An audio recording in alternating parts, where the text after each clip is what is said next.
If you've never woken up to someone trying to break into your house at 2:14 in the morning, someone who swore they loved you, you don't know what real fear tastes like. I shot upright in bed when the banging started, heavy enough to rattle the frame. For a second, I thought it was thunder, until I heard the voice behind it. "Aunt Maggie, open this damn door." My blood went cold. That was Chloe, my niece, the girl I practically raised. I swung my legs out of bed, my heart hammering in my throat. The floor felt colder than usual under my feet, like the whole house knew something was wrong. The pounding came again, then again, each hit shaking the door like someone was trying to kick it off the hinges. I changed the locks 3 days ago. I didn't explain why. Chloe and her boyfriend, Trent, didn't know the real reason, but I did. I crept to the window and pulled the curtain only an inch. Chloe was outside, hair wild, pacing like a trapped animal. Trent stood behind her. He wasn't yelling. That made it worse. He held something in his hand, a metal pry bar. My stomach dropped to my shoes. "We're coming in, Maggie," Trent called out, voice low, icy calm. "One way or another." I didn't recognize the man Chloe had brought home nearly a year ago. Not anymore. I used to think he was charming. He helped me move furniture, fixed my gutters, called me ma'am with his polite little smile. Behind that smile was something I should have noticed sooner. I closed the curtain, pressing my forehead to the cool glass as my knees trembled. 66 years on this earth, and I had never felt so hunted, and by my own blood. They weren't here because they missed me. They were here because they wanted something. They'd been circling me for months, checking on me a little too often, asking questions they had no business asking. About my bank accounts, my health, my house. Chloe kept misplacing bills. Trent kept offering to help organize my paperwork. But the final straw wasn't even the forged signature I'd found on a mortgage inquiry. It was the whisper I overheard last week. The one that made me pretend I was asleep. "She's getting slower," Trent said. "Good," Chloe answered. "Makes the guardianship easier." Guardianship. They wanted control. Over me. Over everything I owned. Over the house my brother and I built with our own hands. Tonight, they weren't pretending anymore. My hands steadied as I stepped back from the window. I wasn't alone. In the shadows of my hallway, Evelyn, my closest friend and retired paralegal, stood with her arms crossed. Behind her were 2 people she had brought without telling me. A lawyer and a woman holding a small recording device. "Let them knock," Evelyn whispered. "It's time they see they picked the wrong old lady." Outside, Trent slammed the pry bar into the lock. Inside, something inside me snapped into place. This was my home, and I wasn't surrendering it. When I finally opened the door, Chloe didn't just look shocked, she looked terrified. Not of me, of who was standing behind me. The moment I swung that door open, Chloe's face drained like someone pulled the plug on her courage. And Trent's cocky smirk shattered the second he saw who was standing behind me. Cold air rushed into the entryway as I pulled the door open. The porch light hit all 3 of us like a spotlight on a crime scene. Chloe froze mid-breath. Trent stopped gripping the pry bar. And I stood there, not shaking anymore. Right behind my shoulder, Evelyn stepped forward. Small frame, gray hair pinned perfectly, eyes sharp enough to slice steel. She set her hand on the doorframe, calm as could be. Beside her stood Mr. Dalton, the lawyer she'd brought. And next to him, Casey, the soft-spoken investigator with the little voice recorder in her hand. What is this?" Chloe whispered. "It's called," I said slowly, being prepared. Trent recovered first, straightening up like he still had a chance to intimidate me. "Maggie, you're overreacting. We just came to talk." "With a pry bar?" Evelyn asked, nodding toward his hand. He dropped it like it burned him. Chloe stepped forward, forcing a smile so fake it practically squeaked. "Aunt Maggie, we were worried. You've been acting strange. Locking us out." I changed the locks. I cut in, because someone filed paperwork under my name. Without me. Chloe flinched so hard she looked like she'd been slapped. Trent stepped in front of her, like he owned her, or thought he owned everything. "We don't have to do this here. Just let us inside." "No," I said. "You're not coming in." His jaw twitched. For the first time, he realized I wasn't alone, and I wasn't weak. Evelyn folded her hands politely. Mr. Carter, Ms. Price, before you say another word, you should know two things. One, my colleague here has been recording since she stepped out of the car.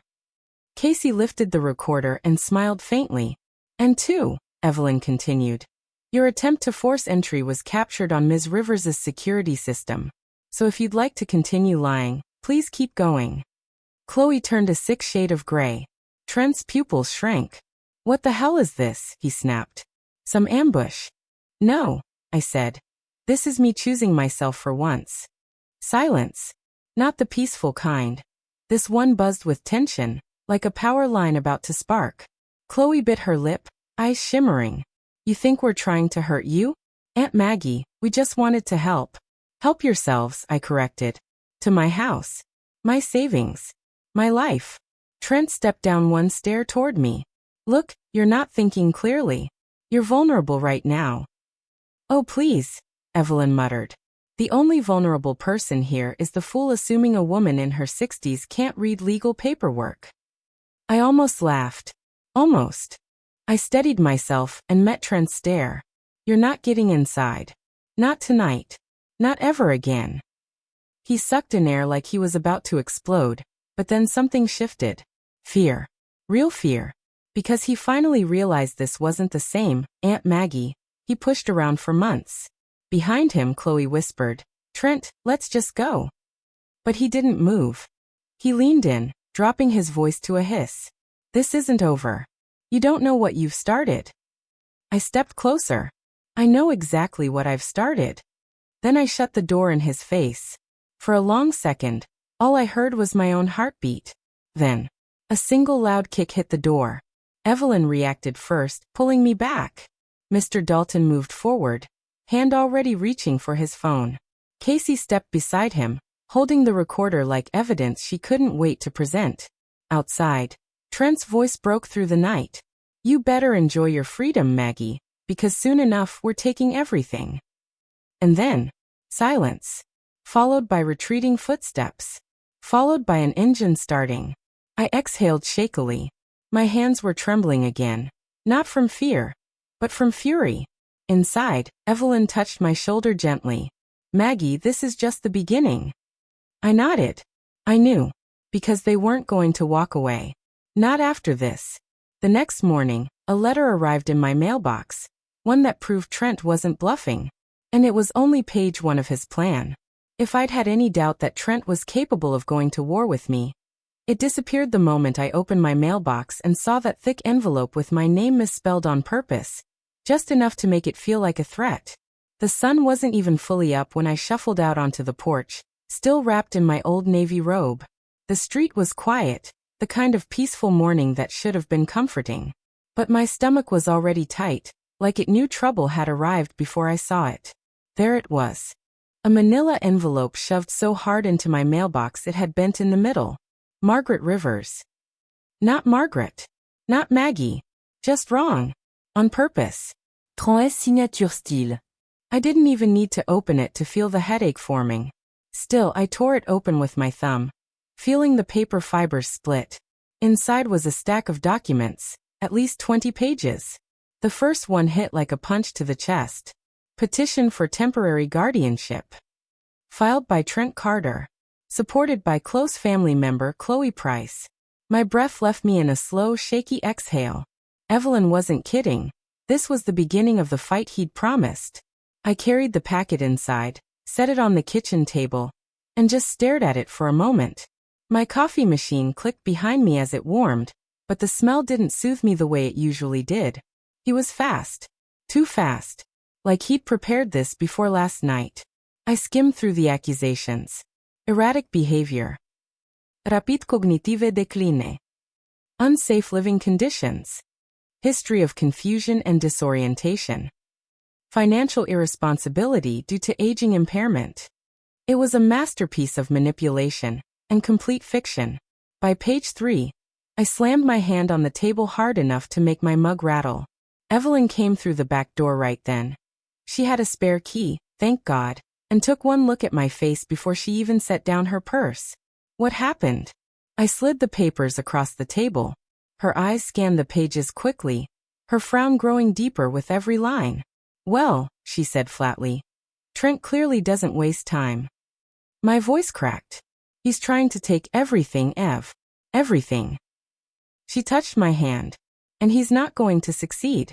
Before she could say more, the doorbell rang. My heart jumped into my throat. We exchanged a look. Stay here, Evelyn whispered, already walking toward the door like she was the one who lived here. I followed anyway, staying a few steps behind. When she opened the door, a tall man in a charcoal suit stood on the porch. He wasn't smiling. His expression was professional, unreadable, and painfully familiar.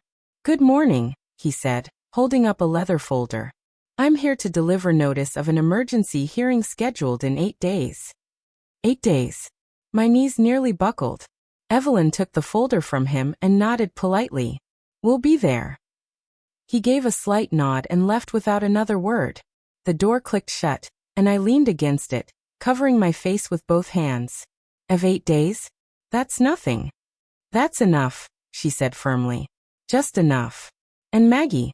She waited until I looked at her. You're not fighting this alone. My throat tightened. But I forced myself to breathe. I wasn't alone. But I was afraid. Not of Trent. Not even of Chloe. I was afraid of the judge. Someone who didn't know me at all. Believing their lies. I thought last night was the worst part. But this was a new level of terror. Later that afternoon, I found something even worse than the guardianship papers. Proof that Trent had already planned what he'd do with my house once he took control. I thought the guardianship papers were the worst thing Trent could have done. Until I found the folder he'd hidden in my own house. The one that spelled out exactly how he planned to sell my life out from under me. It happened around 3 p.m. I was trying to distract myself, wiping down the counters even though I'd done it twice already. Evelyn was in the living room on the phone with Mr. Dalton, murmuring quietly, strategizing. The house felt tense, like the air itself knew we were running out of time. I opened the hall closet to grab the vacuum, and something slipped off the top shelf. A folder. Bright red. One I'd never seen. My stomach tightened immediately. I bent down and picked it up. It was heavy. Too heavy for something that should have held old photos or takeout menus. I flipped it open. The first page stopped my breathing. Preliminary listing information. 113, Oak Ridge Drive. My address. My home. Next page. Projected sale price. $284,000. Next. Estimated net profit for seller, Carter/Price. Their names. Not mine. Not even close to mine. My throat dried out. Page after page, details spilled out. Photos of my house taken when I wasn't looking, measurements, contractor recommendations, projected renovation costs, even staged images of what their new living room could look like. They weren't just hoping to take my house. They already had a blueprint for spending the profit. My hands shook as I flipped through the pages. Then I found the worst one. Projected timeline for transition to assisted facility. 2 months from now. With a note scribbled at the bottom in Trent's awful handwriting. Once she's settled, she'll adjust. Eventually. I sat on the floor, folder open on my lap, knees pulled to my chest. I wasn't crying. I didn't even feel capable of crying. It was like every emotion had been burned out of me, and all that remained was a dull, cold ache. Evelyn appeared in the doorway. Maggie, you okay? I turned the folder so she could see. She knelt slowly beside me, flipping through the papers with growing horror. Oh, sweetheart, this is bad. This is really, really bad. I know, I whispered. He didn't just plan it. He believed he'd already won. Evelyn closed the folder gently, like it was something radioactive. This, she said, is actually good for us. It shows intent. It shows premeditation. He planned the entire takeover before the hearing was even scheduled. You think the judge will care? My voice cracked. Or will he just see an old woman resisting help, like Trent wants him to? Evelyn took my hands. Maggie, listen to me. You are not weak. You are not confused. And you are not going to lose your home. I wanted to believe her. I really did. But fear does funny things. It creeps into the cracks of your confidence and whispers worst-case scenarios until you start believing them. We were quiet for a moment. Then my phone buzzed on the counter. A text. From an unknown number. 4 words that chilled me to the bone. Stop fighting. Give up. Evelyn grabbed the phone and scowled. Trent. And as if the universe wanted to twist the knife deeper, another text popped up. 8 days isn't long enough for you to hide. I didn't know whether the shaking in my chest was fear or fury anymore. Maybe both. What I did know was this. They weren't stopping. And neither was I. That night, someone tried to get into my house again. But this time it wasn't Trent. And it wasn't Chloe. Which meant only one thing. Someone else had joined their side. You never forget the sound of someone testing your windows in the dark, especially when you know the person outside isn't the one you're expecting. And that means the enemy just got bigger. Night fell heavier than usual, wrapping the house in a kind of pressure that made every creak sound suspicious. Evelyn insisted on staying over, sleeping in the guest room, just in case. I let her. Truth was, I didn't want to be alone either. By midnight, the house had finally gone still. I'd just started drifting toward sleep when I heard it, a slow, deliberate scrape along the back window. My eyes snapped open. Not banging. Not shouting. Something worse. Someone trying to stay quiet. I slipped out of bed, heart thundering so loud I was sure it echoed off the walls. The scraping came again, metal against glass this time. I grabbed the small flashlight from my nightstand and crept down the hallway. Each step careful, my breath shallow. Evelyn stepped out of her room at the same moment, finger over her lips. You hear it too? She whispered. I nodded. We tiptoed toward the kitchen where the sound seemed closest. The window over the sink rattled once, twice. Someone was working the latch from the outside. Someone who knew this house. Someone who knew that window had an older lock. Trent didn't know that. Which meant this wasn't him. I flicked the flashlight off and motioned for Evelyn to stay back. I moved closer, pressing myself flat against the wall. A shadow moved across the thin curtains. Then, a whisper. Too soft to make out the words, but clear enough to know it wasn't a stranger. I held my breath, listening harder. The voice came again, low, urgent. Hurry up. Another voice responded. This one was familiar. Very familiar. My stomach dropped. It was Aaron, Chloe's cousin, the one who always pretended to be neutral, who'd sent me a text last week saying he hoped things would calm down. He was supposed to be the reasonable one. Another whisper. Trent said this lock's old.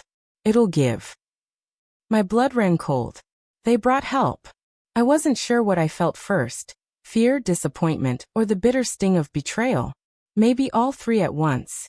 The latch jiggled hard, like someone had just gotten leverage on it.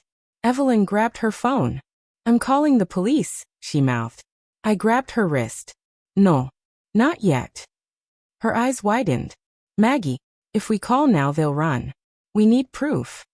The latch clicked once. Evelyn's breath hitched. They're getting in. Not on my watch. I stepped forward, flipped the porch floodlights on with a single slap of the switch, and slammed my hand against the window frame. Hey! 2 figures outside jumped back, so violently one of them stumbled into the recycling bin. The lights blasted the backyard bright as day.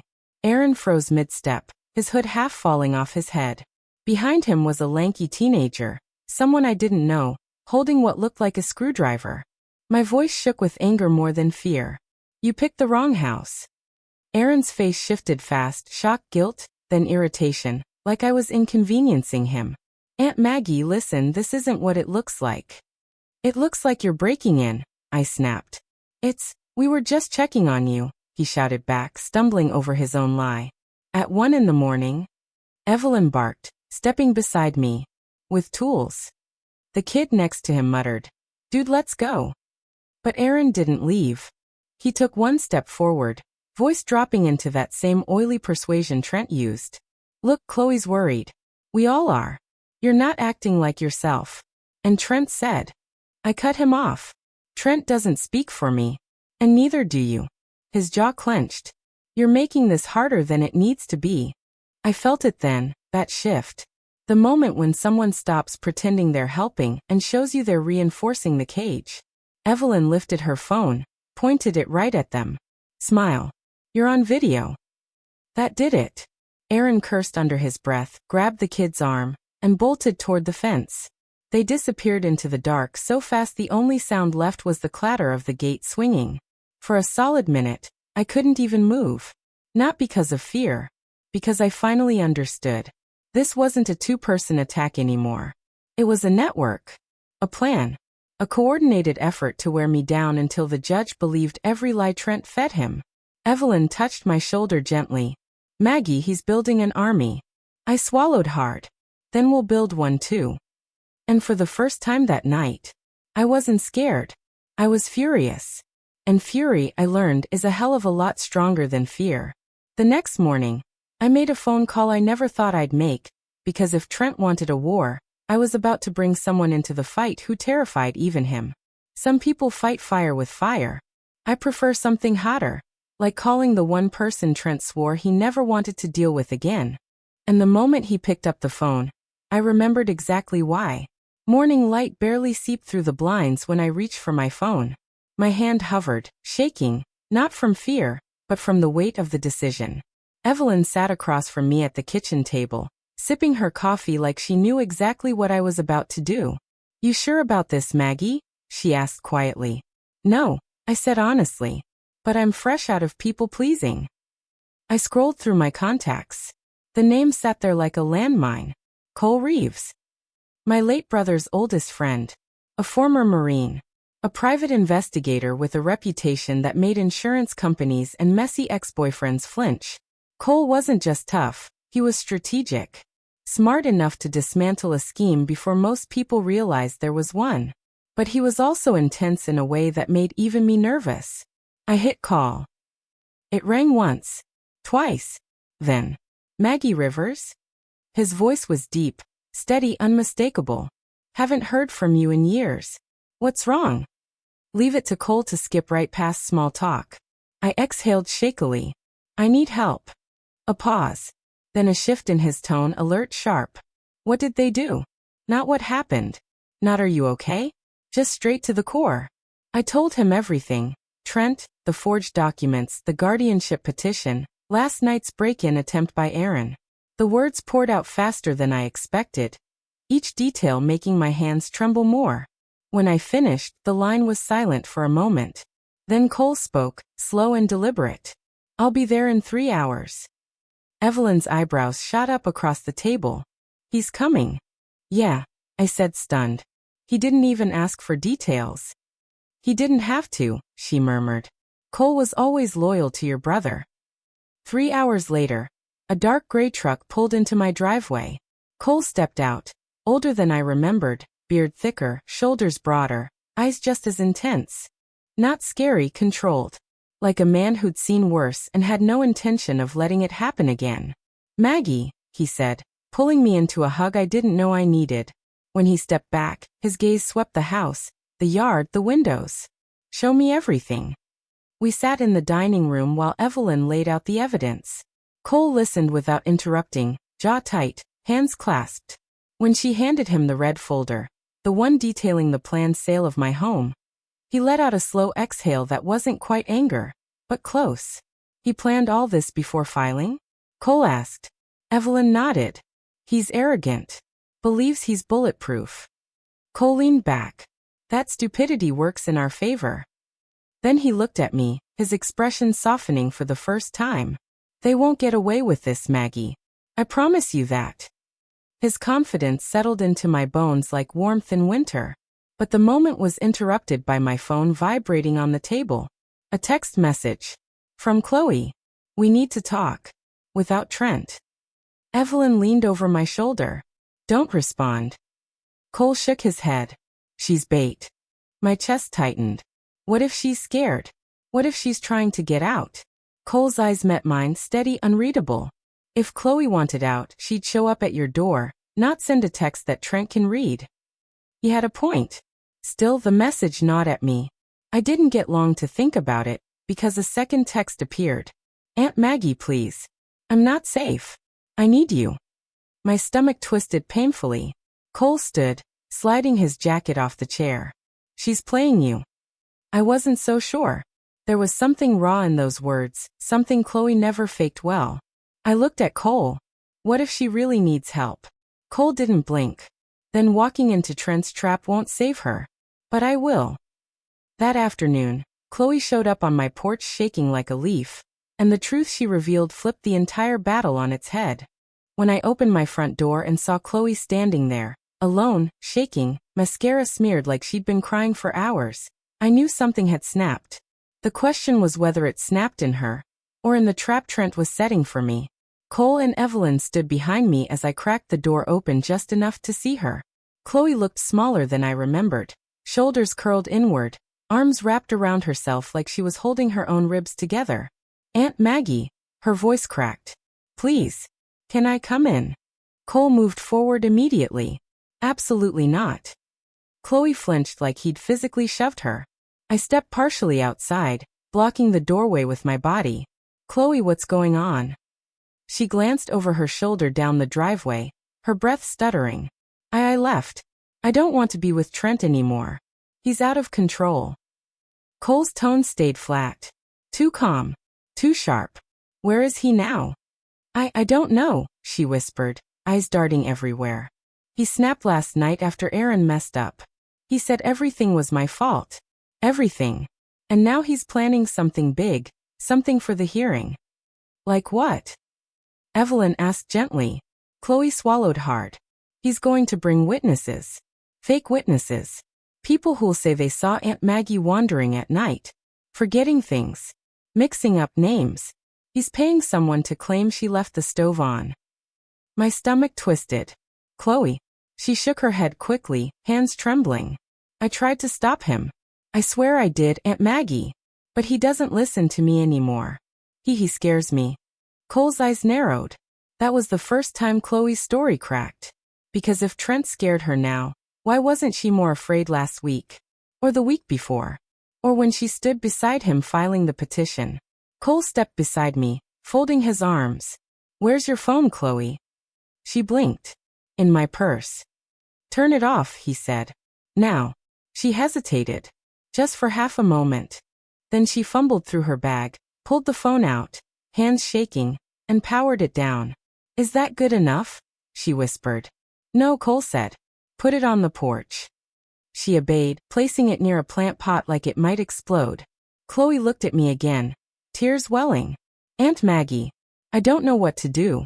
He said if I don't testify against you, he'll tell everyone I helped with the documents. He'll ruin my job, my life, everything."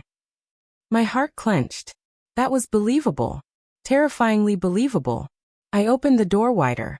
Cole's hand shot out, blocking it. "Maggie." His voice was low, warning. "She's manipulating you. She's scared of Trent because Trent told her to be. He uses fear like currency."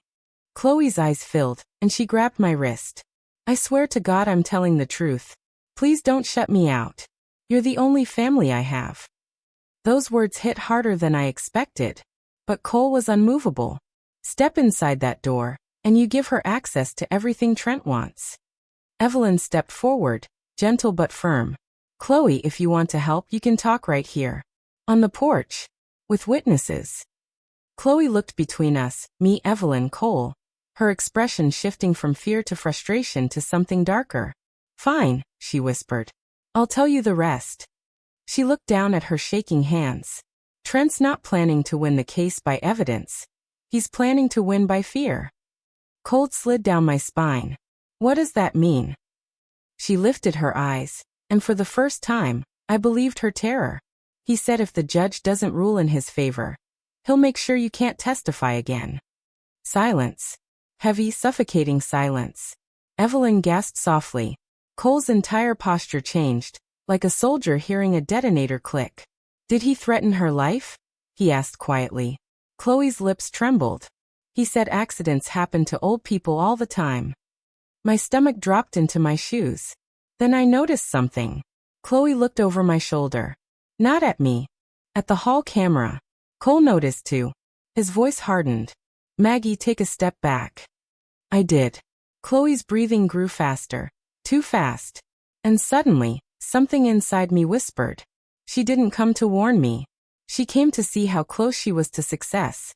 10 minutes later, Cole discovered something in Chloe's purse that proved she wasn't running from Trent. She was running orders for him.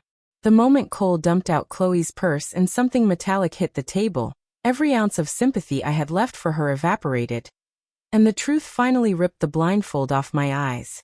Chloe sat stiffly on the porch chair, wringing her hands like she was auditioning for a guilty conscience. Evelyn hovered behind me, tense. Cole stood in front of Chloe, arms crossed, calm in that dangerous way he had. "Purse," he said simply. Chloe blinked. "Why?" "Because you lied once," he said. "And I don't trust you not to do it again." She hesitated, longer than someone innocent should have, before passing the bag to him. Cole didn't even sit down. He unzipped it in one smooth pull and flipped it upside down over the small table near the porch railing.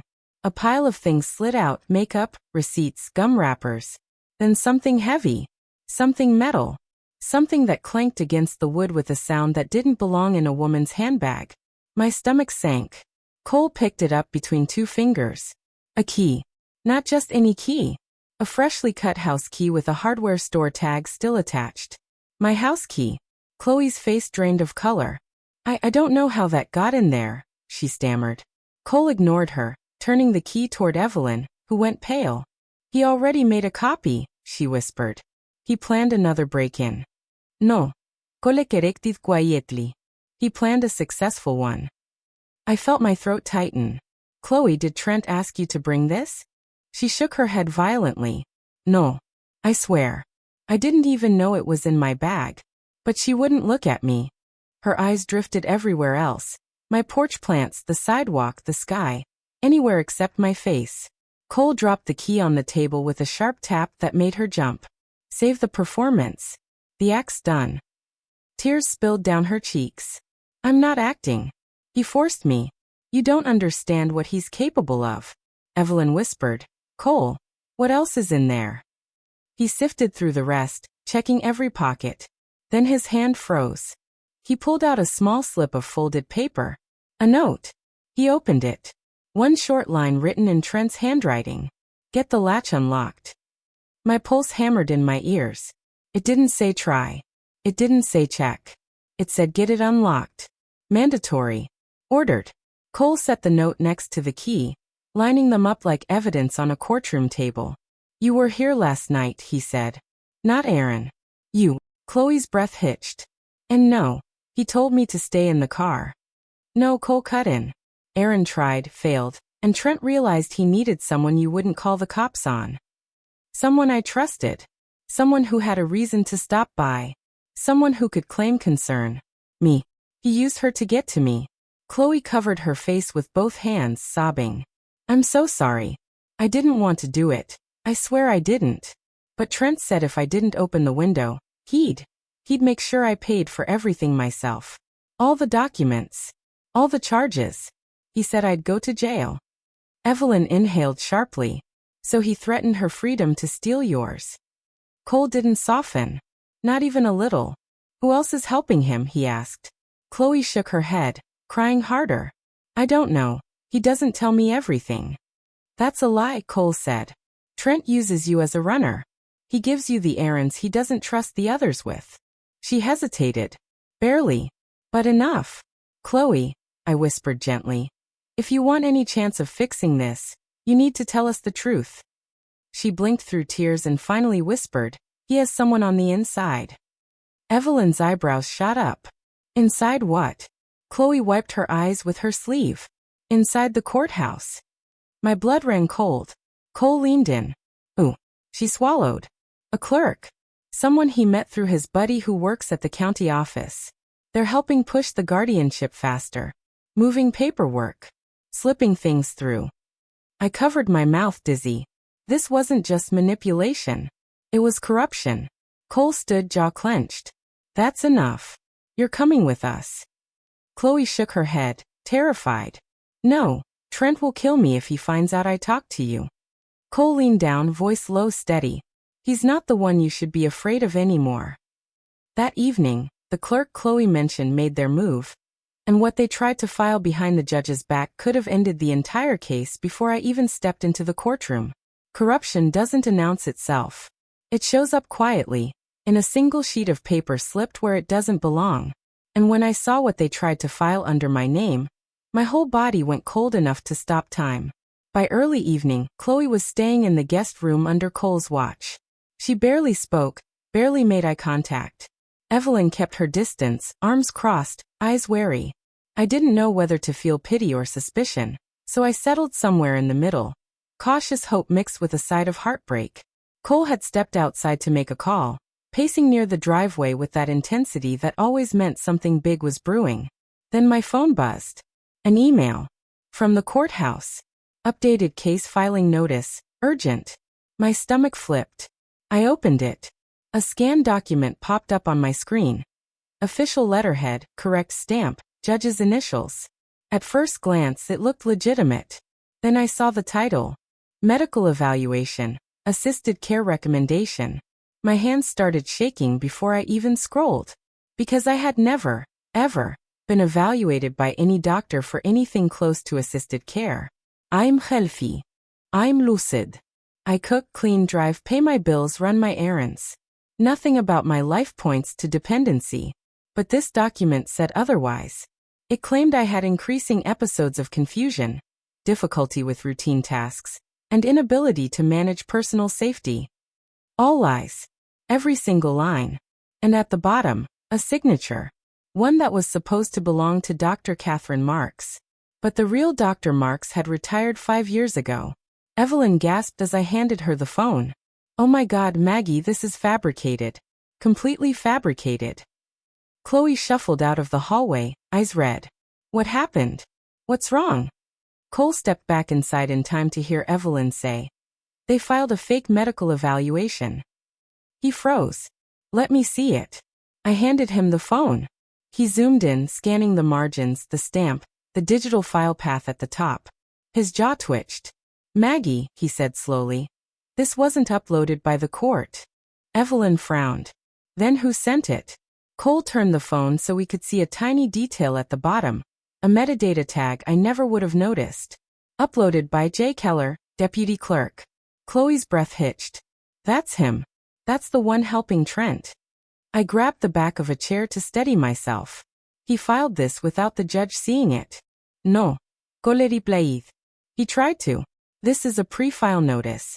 It means he sent it through the intake system, hoping the supervising clerk would approve it automatically. And if they had? Evelyn asked. Then the judge would have walked into court believing you had a medical evaluation confirming cognitive decline. I felt sick. That could have ended the case before it even started, Evelyn whispered. Exactly, Cole said. Trent's trying to win by default. If the judge believes you're incompetent before the hearing, he'll grant emergency guardianship on the spot. I sank into a chair, head dropping into my hands. How do we stop this? Cole already had an answer. We expose the fraud. First thing tomorrow, we go to the courthouse ourselves. In person. With evidence. With counsel. We bypass Keller and bring this straight to the judge's clerk. Chloe stood frozen in the doorway, guilt washing over her like a tide. He told me someone owed him a favor. I didn't know it meant this. Then you're going to help fix it, Cole said firmly. You're coming tomorrow too. Chloe nodded, trembling. Okay. Cole placed the phone on the table carefully, as if it were evidence in a criminal case. Because at this point, it was. This changes everything, Evelyn murmured. No, Cole corrected, pulling out a chair and sitting beside me. This confirms everything. He met my eyes. And now we play offense. For the first time since this nightmare began, a different feeling stirred in my chest.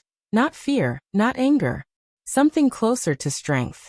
The next morning, we walked into the courthouse prepared for battle. But none of us expected who was already waiting inside. Or how the judge would react when the truth finally hit the light. I walked into that courthouse expecting a fight, but I wasn't expecting an ambush. And when I saw who Trent brought with him for a split second, I thought the floor might just swallow me whole. Morning in the courthouse felt nothing like justice. It felt cold, metallic, too bright, like a lab where they dissect lives. Evelyn walked beside me, steady as ever. Cole flanked my other side.